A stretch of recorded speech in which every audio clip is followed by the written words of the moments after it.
Ministre, la parole est à Monsieur Julien Dive. Merci, Président. Monsieur le Premier ministre, nous tiendrons l'engagement de la suppression des charges sur les heures supplémentaires.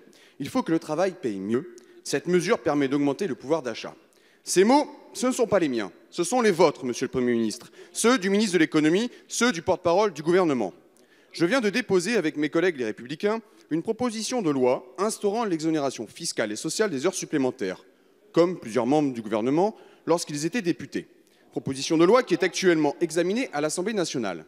L'exonération, c'est l'aide de ceux qui n'ont pas droit aux aides. Côté salariés, cette mesure permet aux travailleurs des classes moyennes et populaires un gain de pouvoir d'achat de 500 € par an. Côté entreprise, elle permet à nos TPE-PME, qui n'ont pas toujours l'attention de l'État, d'améliorer leur compétitivité. En toute logique, majorité et opposition devraient se retrouver sur cette mesure. Seulement voilà, notre vie politique manque parfois de bon sens et de logique. Ce matin, en commission, la majorité a rejeté cette mesure, y compris l'idée de la désocialisation. Triste contradiction. Jeudi prochain, il est, semble-t-il, déjà prévu une motion de renvoi.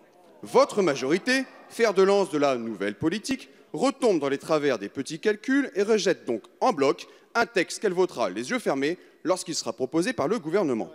Je sais la majorité très attachée au droit d'amendement. La semaine prochaine, une opportunité exceptionnelle s'offre à vous. Saisissez-la. Les Français sont prêts pour cette mesure, soyez-le aussi. Chers collègues, il n'est pas trop tard. Vous avez une seconde chance pour voter ce texte. Alors, Monsieur le Premier ministre, en tant que chef de file de la majorité, je vous demande pourquoi une telle retenue sur un dispositif que vous dites plébiscité? Peut-être un doute sur la date, 2020 ou 2022, comme entendu ce matin en commission. Merci, Monsieur le député. La parole est à Monsieur Olivier Dussopt, secrétaire d'État auprès du ministre de l'Action et des Comptes publics. Merci, Monsieur le Président.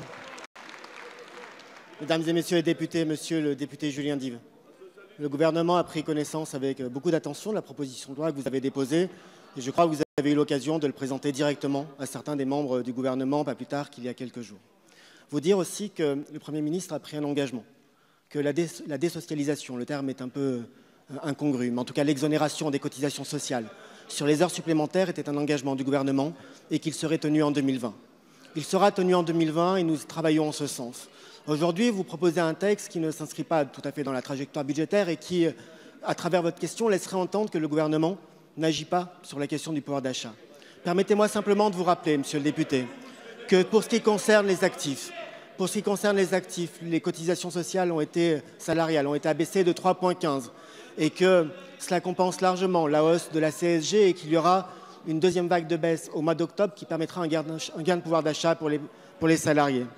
Vous dire aussi que la prime d'activité va être valorisée. Vous dire que pour 40% des retraités, l'augmentation de la CSG est compensée et comme l'a indiqué la ministre de la Santé et des Solidarités, nous revalorisons le minimum vieillesse de 30 € au 1er avril, de 35 € en 2019, de 35 € en 2020 pour arriver à 900 € avec une augmentation de 100 € en 3 ans du minimum vieillesse. Vous dire aussi que nous sommes en train de revaloriser l'allocation adulte handicapé des mêmes montants pour qu'elle soit augmentée de 100 € d'ici à 3 ans. Vous dire que nous allons aussi, à partir du 1er avril, revaloriser le complément familial. Des mesures pour le pouvoir d'achat sont prises. Elles sont nombreuses et elles permettent au gouvernement de tenir l'engagement qu'il a pris d'augmenter le pouvoir d'achat de tous les Français. Le texte que vous avez présenté sera examiné en séance. Je vous le répète, c'est un engagement du gouvernement. Il sera tenu en 2020. Merci, Monsieur le ministre.